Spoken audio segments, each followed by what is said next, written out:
Good evening, everyone. This is Daniel Sanders, the Club Growth Director. It gives me great pleasure to introduce my chair of Club Extension, the fantastic Zain Ul Abidin, who has had a great track record with this district this year. And tonight, he would like to talk to you about giving a helping hand to struggling clubs. Over to you, Zain. Thank you, Daniel. Thank you.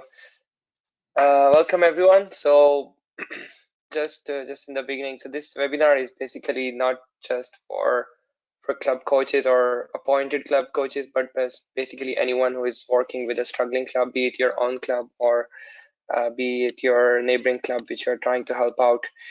I'm just going to give very high level tips, and then I would want to leave a bit of time today for the question and answer, because I feel like this is a huge topic, and I don't feel like I have all the answers. So I think we can talk a bit together and see what some of the problems that I might not mention. We can talk about that a bit later as well.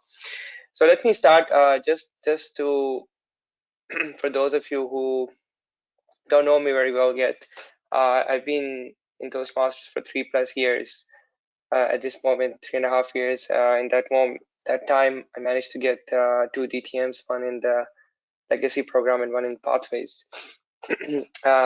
Last year, I was still living in District 108, which is Poland and the Baltics, and I was the area director there in Poland and was nominated, or won actually, the area director of the year award there. In that time, I helped start 4 clubs in the city I was living in. This last year I moved to Dublin and District 71, and I'm currently a member of a couple of clubs here, and just helping as a club extension chair as well with Daniel, mainly in more hands-on in Dublin area, but also guiding anybody who needs any kind of help with starting new clubs, because that's where I have most of my experience. And I really do believe in the organization and its mission. I really feel like a lot of people would benefit if they would join. So that's why I try to help in any way possible. So today, I would like to talk about how to help struggling clubs. The first thing I would tell is just a personal story in the beginning to set the context. Then what it means to coach a club, in my opinion, where to start when you're appointed as a club coach or you make a decision to help a struggling club, possible problems that you may encounter, and what might be few of the possible solutions that you can try with them. Then we will leave some time for question and answer at the end. Please apologize today. I have a bit of a sore throat. I'm recovering from that, so my voice is a bit low than it should be. Let's start with the story. So this happened about 5 years ago. That's me in mountains in Poland in the summertime. Me and a few of our friends, we decided to go for a weekend trip and go to the highest mountains in Poland, which are called Tatra Mountains. Woke up very early in the morning because we knew it would be a long hike, and because it was summer, it was middle of June. The weather was just amazing. It was sunny. As you can see, these mountains are just beautiful. Once you go a bit higher, you already see these spectacular views. And we were very lucky with the weather because we could clearly see far away, and the beauty was just, breathtaking. So I was having a lot of fun, and all of our friends, the whole group of 4 people, were having a lot of fun while hiking. As we were going higher, we reached a point where it got a bit tough for the trek. So we're reaching the higher points of the mountains, and as you can see in this picture, we had to hold these chains because the path was very narrow and they were there for support so that we don't fall and break our leg or something. And you can also see in the background, even though it was about 10 degrees or maybe 12 degrees, but there was still snow there. And at some moments it was melting and it was becoming very, very slippery. So it was a bit dangerous at the top. Now, while passing through these mountains, I was going through one of those slippery paths, and basically I slipped. And none of my friends were very close, so they were a bit further ahead of me, so they didn't see where I slipped. But I was very shocked because of that. So another person coming from behind me actually helped me up. I had to take few breaths just to calm myself because I completely panicked simply. I thought I might just die, even though I'm sure it was not as scary as I have made it in my mind. So, but what happened was that my whole perspective kind of changed after that. So this is at the peak. We are sitting there. As you can see, my friend is having all the fun. They're smiling and they're laughing, and I'm sitting there in the back, worried. How am I gonna go down from this mountain? Because now I'm really, really scared that it is very dangerous, and what I'm doing is not. I shouldn't be doing it. I shouldn't be going on these very difficult paths. So I'm very scared. But anyway, after some moment of rest at the peak and taking a few pictures, we start again. But now I am very, very cautious. So because I'm not in a very normal state of mind anymore. So every step I take, I take literally think 10 times before I step forward. So I'm going very, very slow, and we're getting behind our schedule. It's starting to get dark, and my friends are a bit getting impatient because I'm slowing everybody down. But I'm really out of my mind, scared because I don't want to fall down again. So this moment, as you can see, I'm very, very behind. Uh, just a few moments after this, I reach this point where I'm just stuck. So there are no chains anymore for some reason there, and the path is very narrow. And I think to myself, like, there is no way I can cross this. If I would put my step forward, I would fall. Even though all three of my friends had already gone through there and they were much, much further ahead. But I refused to move, so I was stuck there holding that wall and holding onto the mountain and not moving, stuck, unable to move for a few minutes while my friends were screaming. But I was not even able to listen to them, and I was in that kind of state of mind. Uh, this is the moment where one of my friend, the one in the yellow shirt, he decides to come back up. So he walks back up and he comes to me and he says, "Then take my hand. I will help you to cross this path." So he extended his hand, and I took his hand, and I stepped through that narrow path, and I was able to cross it. And then I was able to cross the rest of this dangerous track as well until we reached the more normal hiking trails where you can see I was much more relaxed. So it took a person coming back up and giving me a few supporting words and actually offering help without any kind of judgment that helped me to move forward. Now, the reason I was in that state of mind where I was not able to take a step forward was because I had gone through certain experience that had changed my perspective and that had left me in a not a peaceful state anymore, or not a calm state anymore.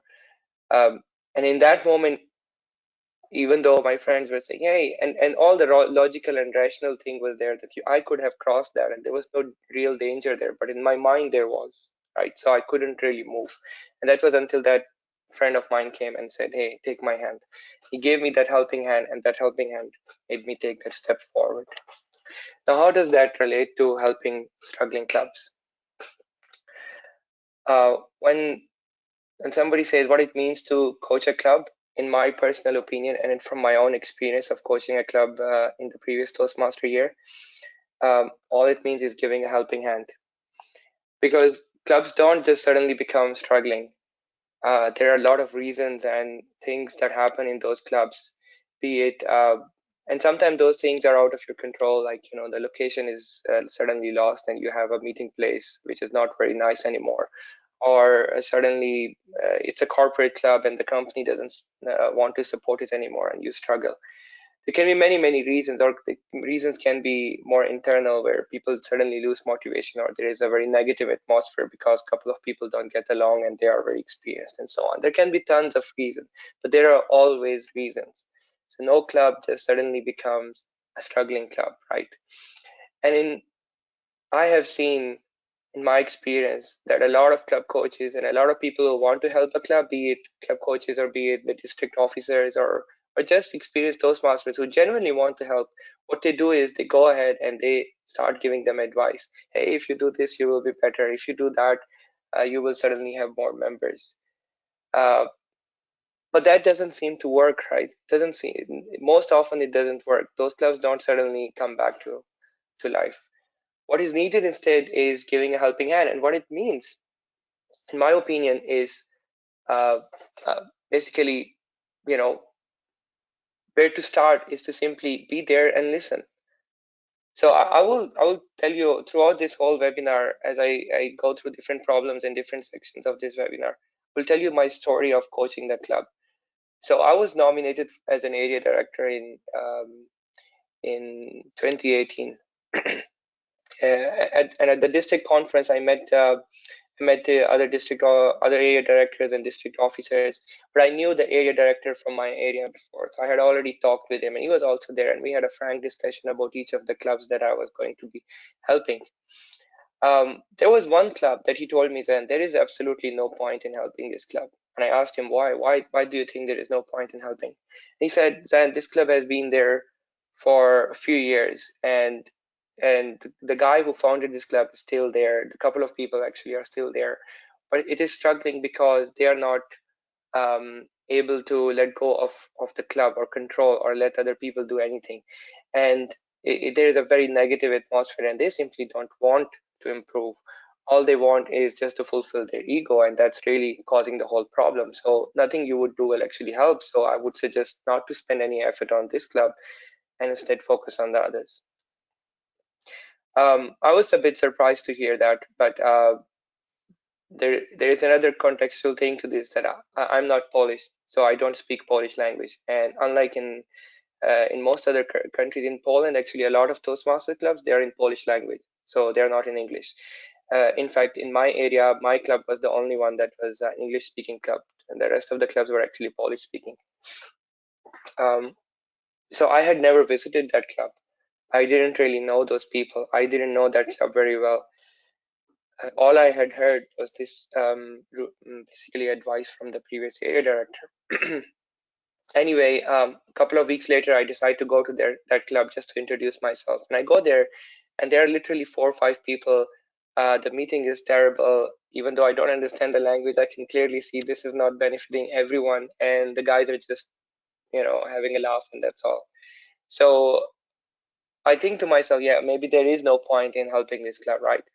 But then I have a discussion, and as a district, when we met in one of those district officer trainings, one of the things that we all agreed on, that we will give our best shot to help each and every club, regardless of how weak they are and whatever situation they are. Um, so I took it a bit of a challenge for myself to really figure out what the problem here is and how can we help. But the club was in such a bad shape; it didn't meet the whole summer, and club generally do meet for summer as well in Poland, but they didn't have a meeting. They didn't have a meeting in September. There were no renewals even on 1st of October. So I actually called the president. I said, that you don't have any renewals at all. Um, and I called actually the founding member as well. And guess what?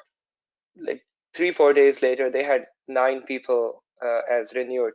So they were no longer kind of a weak club. So the payment requirement for renewal was actually over. They were still a struggling club by definition of Toastmasters, but they were not an unpaid club, as they say.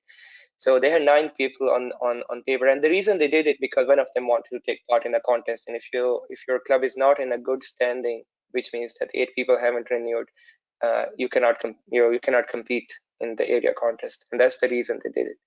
But the reality was that out of 9 people, um, only 3 were actually really active or even in the city. Some of them were not even in the city. They just called their friends and made the payments happen, right? They finally had a meeting, and I went there and I asked them, okay, what's going on? How can we help? And they told me, oh, we have this problem, we have that problem. They had a location issue. They found a new location, so that was good.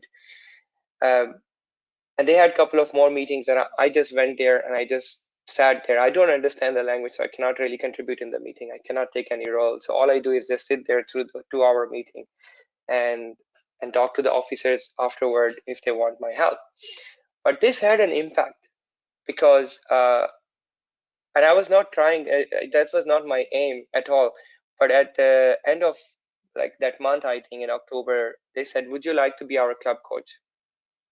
Because I was telling them, you have less than 12 members, and if you want, we can find any experienced Toastmaster to help you. Just tell me, who do you want? Because I don't want you to just have anybody coming from outside. Maybe you have someone in mind that you want and can help, and somebody who's going for the DTM, for example.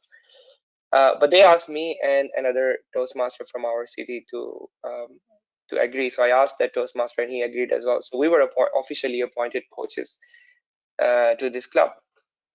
Now, when you become a club coach and you're there for a while and you actually try and understand what might be the problem, you may see different kind of problems.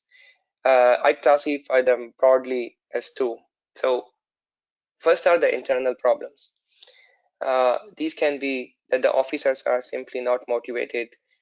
The members are not motivated. There is some kind of conflict between members or between officers that is causing a negative atmosphere, and as a result, any guest that comes there doesn't see any value of staying in the club.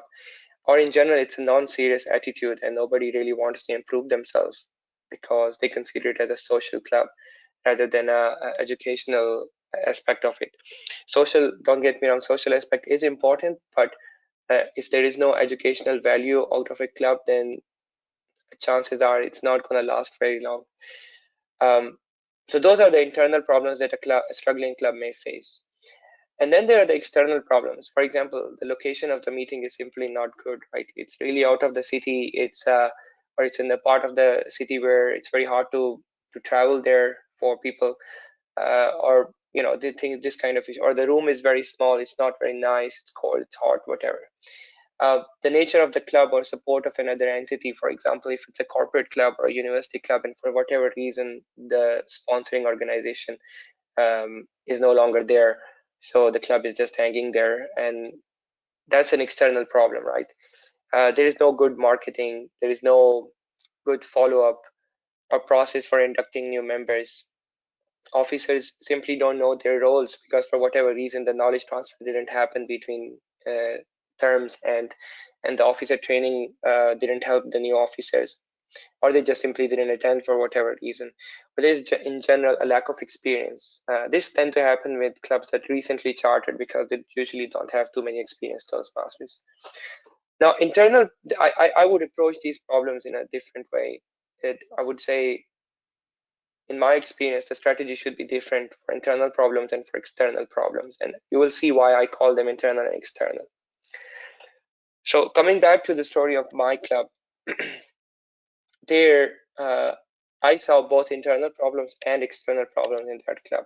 They definitely didn't have good marketing. There was no follow-up process with the guests.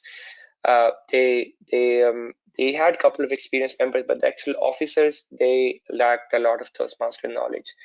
They didn't know about pathways, for example, or how to talk to guests, how to show benefit or share benefits of the club, and so on. They didn't know any of that.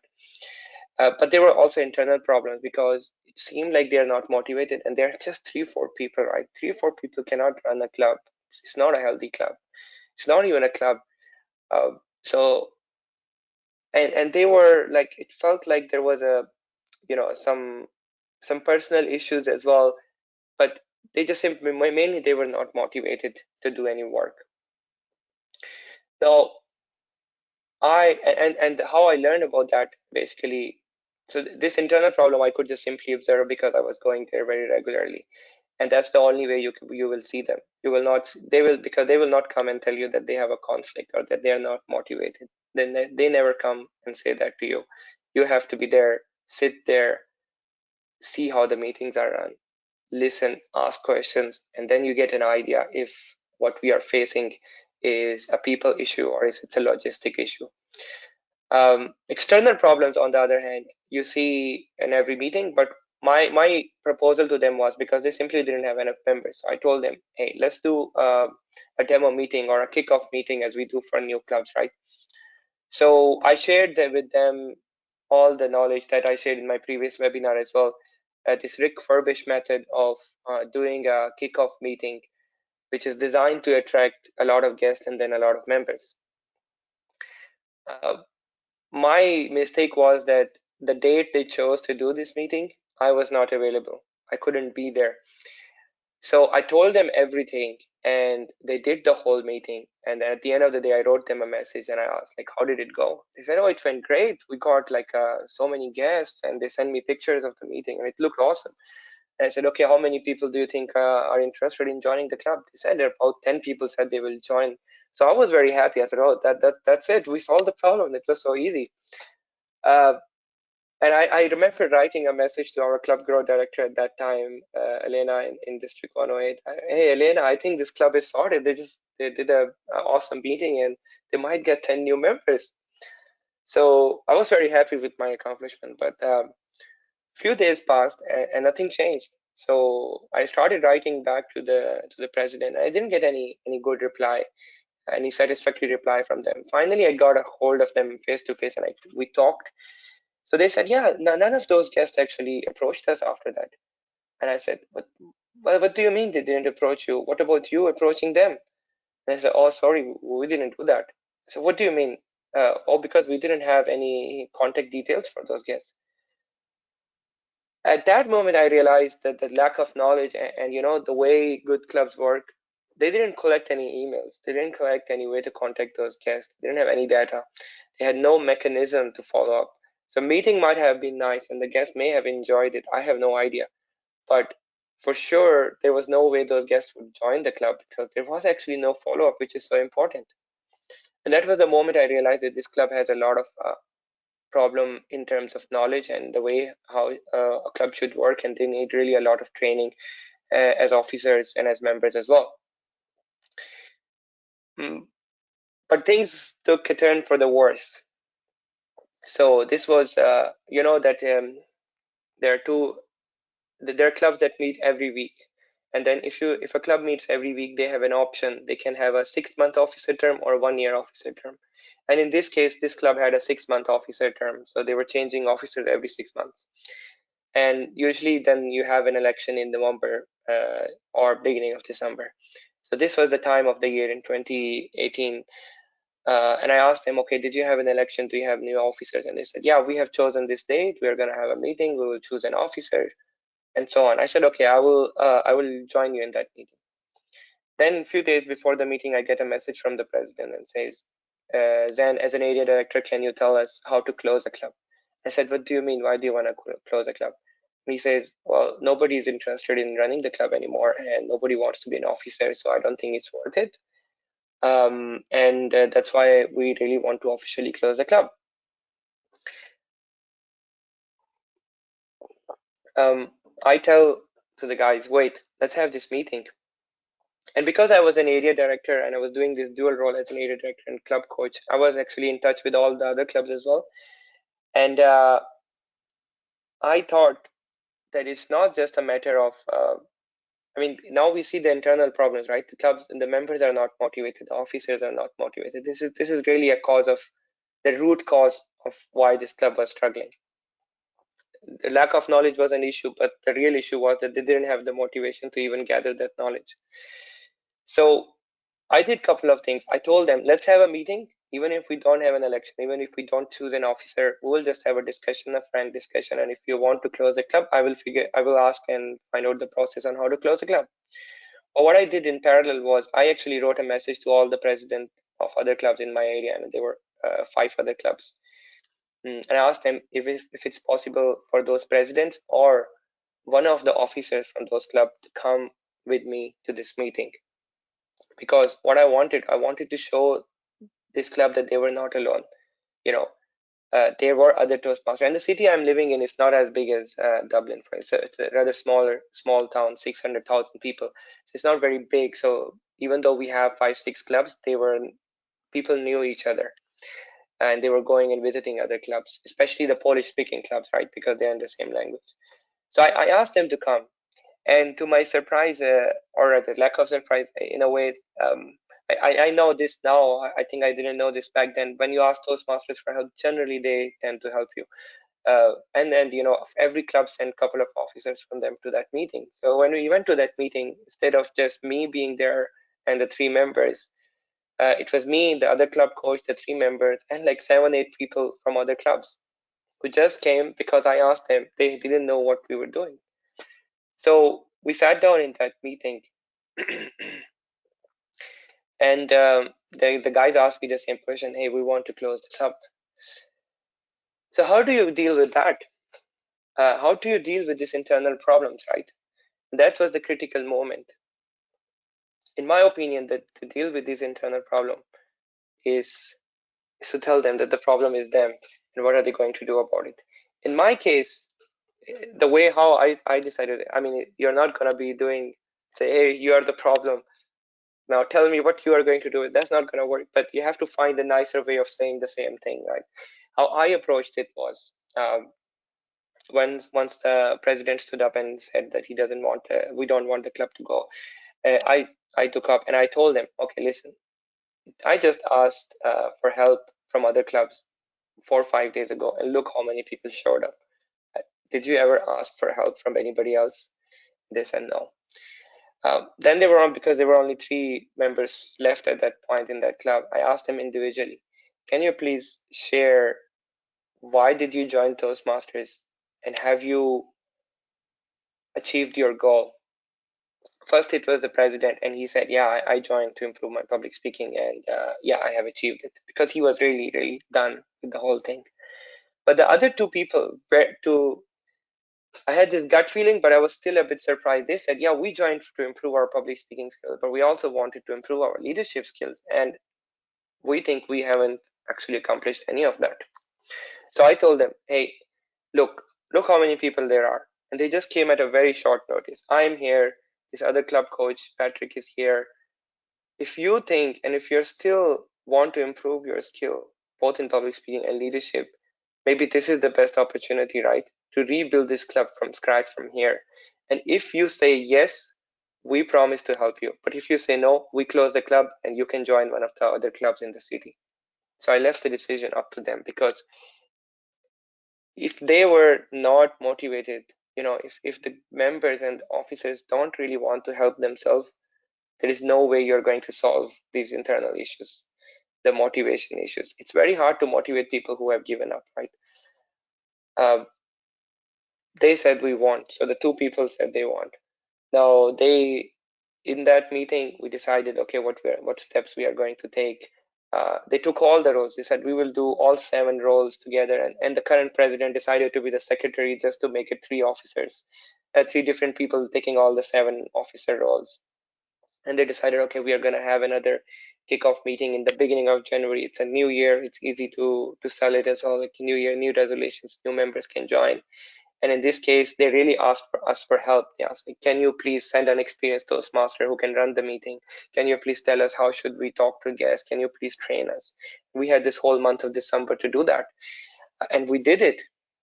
Those 2 people, we had 3 or 4 meetings. I introduced them to experienced Toastmasters in the city, because I couldn't do it myself. I don't speak Polish. We needed a Polish speaking person. We got one of the Toastmasters that has been there for many, many years, very accomplished, and she agreed to run the whole meeting. We got other people to come and help on the actual day. I was there. We had that meeting, and there were, I don't remember right now, but I think close to 20 guests. They did a lot of good marketing. We did a lot of Facebook marketing, and it worked very well. Similar to the way we approached it, in a way as you're starting a new club, right? So there were about 20 guests, and by the end of the meeting, 8 of them had filled the membership forms. And then over the next few days, those guys actually were in touch with those 8 people. They called them, they emailed them, and by the end of the next week, they had all those 8 people had paid. So 2 people plus 8, that was already 10 people. It's a huge improvement. I told them we have to continue this momentum, and we formed a kind of committee of experienced Toastmasters from different clubs that will, because not everybody can come every week, right? So few of those will come every week and help out by taking the general evaluator role, for example, or being the Toastmaster, or talking to the guest, whatever way they need the help in that meeting. The result was that in next few meetings, they continued to do good marketing. They continued to do good follow-up. And by the end of the month, they had 3, 4 members more joined. So the club was already above 12 limit of what we call a struggling club. So they had like 14, 15 member by end of January, just in 1 month, just 1 month of coordinated effort and people who were motivated, right? And they were able to get to 15 members. Now, that was the internal problem. But how did we solve the external problems? I think I've already mentioned that it's part of their story. But what happened was they didn't know how to do good marketing. They didn't know how to talk to guests or how to do good follow up.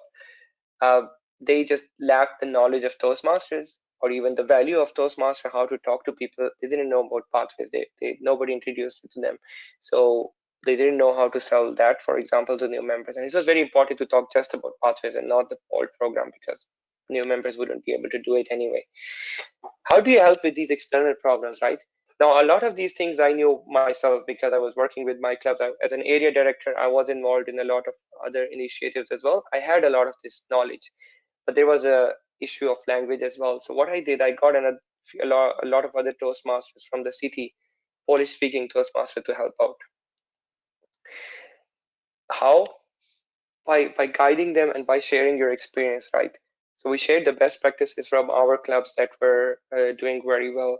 So we shared the whole process of how we talk to guests, how we take their contact, how we follow up with them, how do we process their membership, how do we onboard a new member to the club from their icebreaker, assigned mentor, and so on and on and on, right? We invited them to visit the other clubs and see how it looks like, and they because they were motivated, right? The internal problems were gone. They finally had gotten their motivation back, and one of the reasons they got it was because they realized they will get the help they need, that they are not alone anymore, that they are not just two people. So as a result, they went to different clubs and they were able to gain that knowledge, and in just 1 month they had enough competence built up to run that club by themselves. And by the time March came and the renewals happened, they already were like 24 or 25 members. And even after renewal, they fell back to like 17, 18 because, in the beginning they had a couple of paper members. By the end of the year, when the June came, when the Toastmaster year ends, they actually had, I think, 23, 24 members. They had uh, enough awards because they were working on it, and the new members were very active and enthusiastic. They actually made President Distinguished Club. So from a club which had just 2, 3 members 6 months earlier, ended up being a President Distinguished Club. A couple of older members that had given up on that club came back and joined it because they saw, oh, this is working again. This is actually where I can get some benefit. So they joined back and they started to help. The new members that had never been part of that whole toxic history of the club, they were really valuable because they didn't have that emotional baggage of it. So they really put themselves into it and they liked the concept of Toastmasters. And suddenly those new people were driving the club by themselves. It was more or less like starting a new club, except you didn't have to get to 20 members to really start it. Uh, that's how I was able to rescue that club. That was my approach to both internal problems and external problems. But if I would have to sum all of this up into one thing, that would be giving a helping hand, really, because I didn't do much more than that. Uh, when I had when I was leaving that city and I was moving to Dublin, there was a farewell meeting that my club organized, and some of those people from this club that I was coaching, they came especially to that meeting, um, and they had this shield for me, and it said "Thank you, Zan." And I asked her like, why? What do you think I did for you? I was really a bit. I was very happy with myself. I mean, I didn't expect any of that, and leaving a country and everything. It was very emotional, but I really wanted to know what made the difference. And they said what made the difference was that I was there. So it was not the knowledge, it was not all the connections I could help them make to the Toastmasters. It was not the fact that I was able to help them with the marketing or any of those practical things. Those mattered, but what they really thanked me for was being there, especially since I didn't understand the language and I was still sitting in their meetings continuously between January, the first meeting in January, up till March, up till renewals. I attended almost 70% of their meetings. And I didn't know, I couldn't take any roles, right? I couldn't help them in any way. So I always was bringing some other people who could actually take roles and help. But all I did was just sit there and at the end of the meeting ask the officers, is there anything else I can help with? That's the only thing that made a difference, really. We had another club in the city who was being coached as well, not by me, but since I was an area director, so I was keeping up with the club coaches and the officers. And that club was also successful in becoming, at least it went over, it became a distinguished club. At least it got 5 new members. But it was partially successful in the sense that that club is back down this year. I saw the reports a few weeks ago, and it's back down. And one of the reason it's back down is because those internal problems were never really tackled in that club, and they have a huge external problem that nobody really thought of, in my opinion, um, solving. And the problem is that it's a German-speaking club in a Polish city. There are simply not that many German-speaking people in the city, so they really needed an innovative approach to get numbers up. They never had numbers up.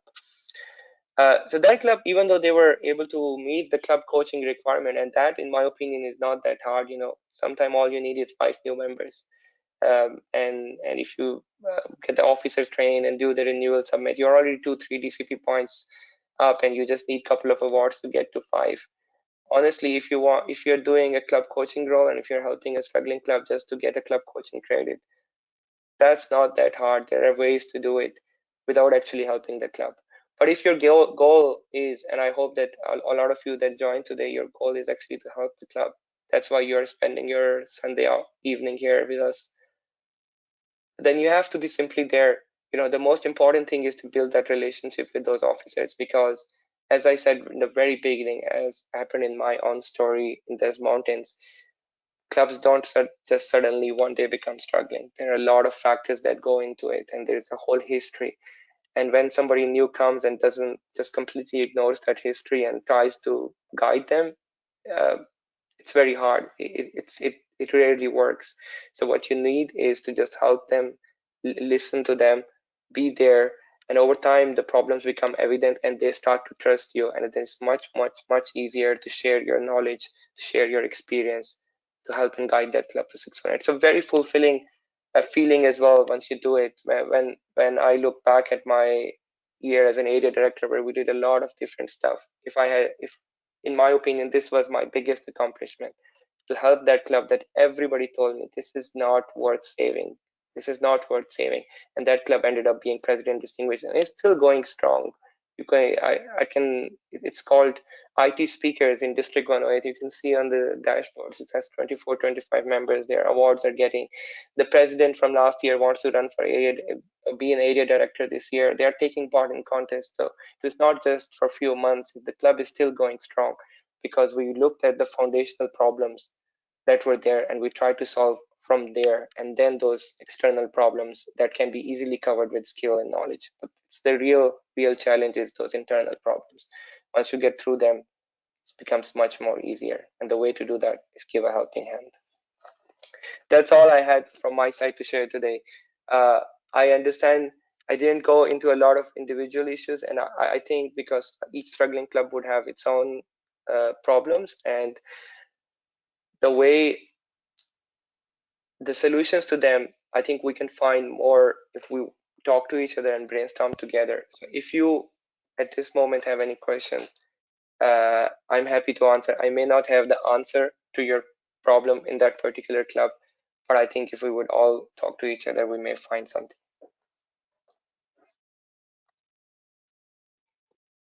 Thank you very much, Zain. I've just unmuted everyone and they should be able to remove their self-mutes now. If that doesn't work, feel free to type your questions in at the bottom and I'll read them out to Zain.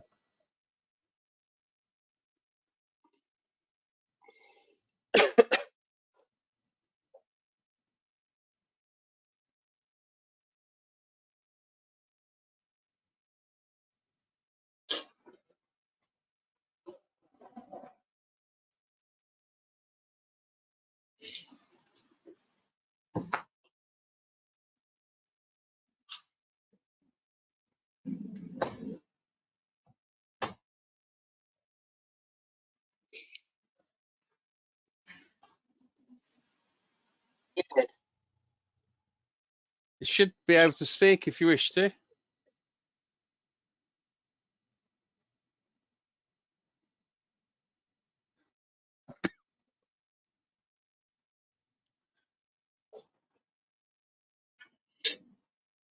Violet, Aidan, can you hear us? I can indeed. The only question that is on my mind at the moment, I know the club where there's great spirit, certain changes in Toastmasters and retirements have sort of hit the club.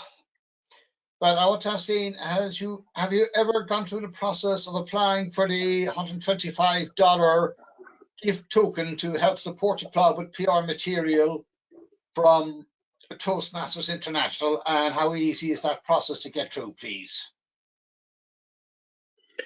I haven't come across that process myself, so we didn't utilize it. We did our marketing and PR without any funds, actually. Whatever we could do for free, that's what we tried there. So I'm not sure, maybe Daniel was it. Yes, Aidan. Where we appoint coaches formally to a club, there is a budget for marketing that is, I think it's €100 for a club that has accepted coaching to help it. That is grand, Daniel. Thank you very much. And if you wish to appoint coaches, if you can make some nominations to me, so long as they're not members of the club at the time of appointment, then I will get them officially registered at Toastmasters International. Okay, might be a little bit awkward because I'd be interested in it for my own DTM, and I am giving them my name for a couple of years as a member, so that might rule me out as a coach. Yeah, that is a stipulation that the coach is not a member. Coach, not for a obvious member. reasons. It gives them the independence of perspective rather than they may even be part of the problem. Ah, lovely. Thank you, Daniel. Take care. Yeah, pleasure. Anything from you, Violet? Can you hear me? Yes. Okay, good. I found it quite interesting. I really like the fact that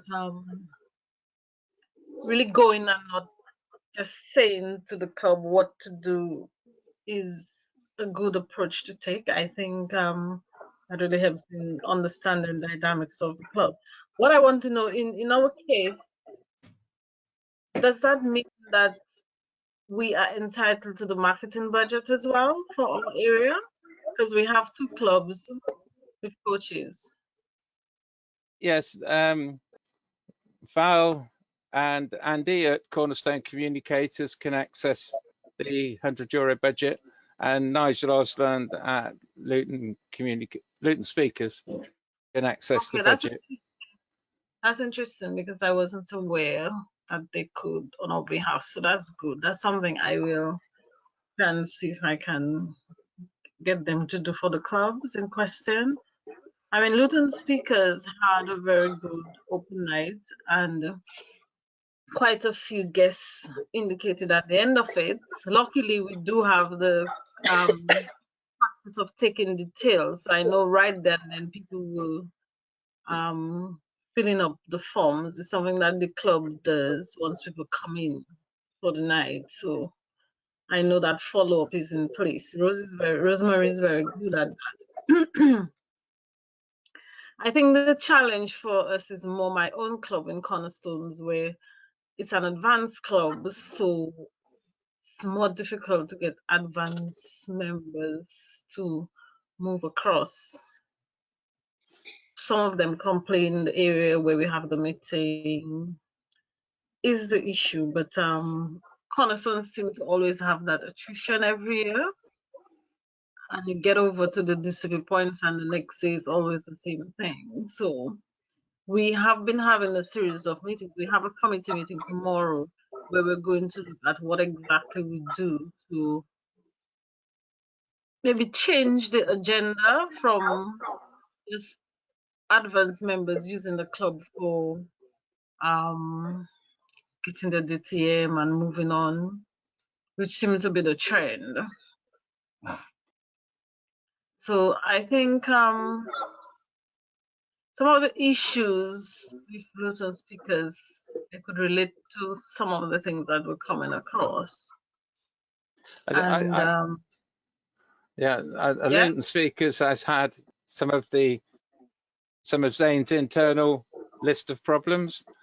At times we've wondered whether the officers are motivated. At times we've wondered whether the club is motivated. Yeah, I think sometimes it's related to what he was saying, where there's this power figure that seems to dominate a lot. So I don't know if that's something that can ever change, really. I don't know. I've had my own struggles with that one, so I don't know. Yeah, it's a tricky one at the end of the day. Even the coach seems to be following suit as well with the trend, because the coach who I expected to have made a difference is now look and sync with going in line with what has been happening. So I don't know. The one thing I will point out at Luton Speakers is if the renewals go not particularly well, if the club drops down below 12 again, it may be possible to appoint a second coach to help Nigel, somebody who may be more physically present or a different perspective. But at the moment, the club has got over 13, so I can't do anything. And the moment, even for training, they all followed and went off somewhere and did their own training, and now there's a whole issue about the content of the training. It's just I think this one is more personality thing than anything else. Yeah, I think you've got some very specific issues there with the motivation of the officers, and in particular the strength of personalities that you've got. I think Zain and I may be able to help you further offline on that one. I think we could be all night chewing over the pros and cons of different approaches to different characters. Can I just bring in Heidi DeWolf's question from Lincoln? How do we access a club coach? Now, I can appoint a coach if the club has 12 or fewer members, and I can point up to 2 of them.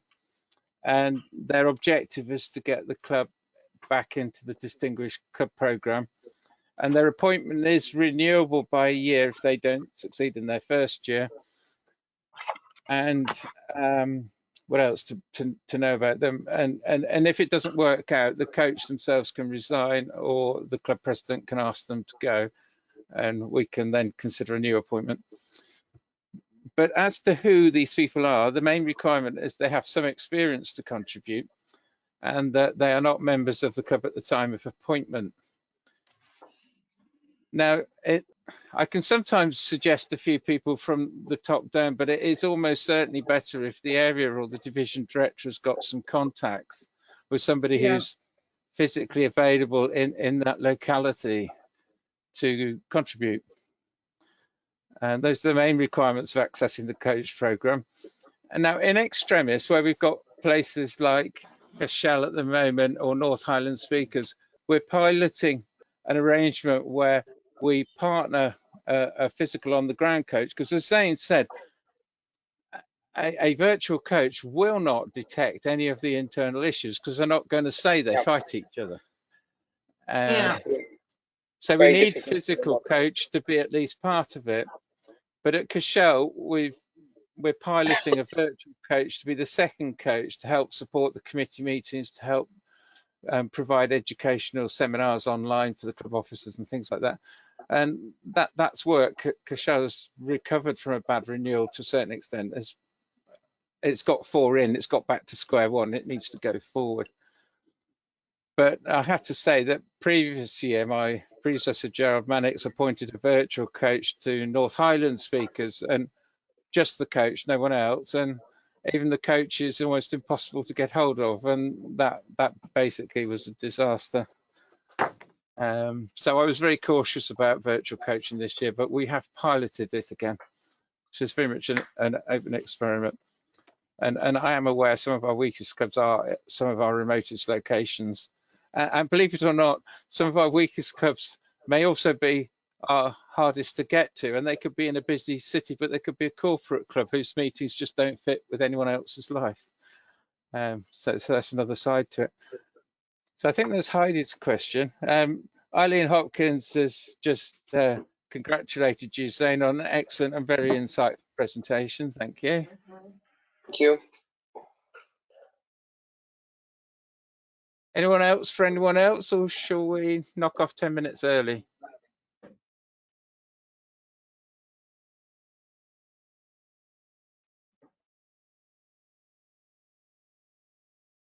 Not seeing any more questions. I'd like to thank you, Zain, very much.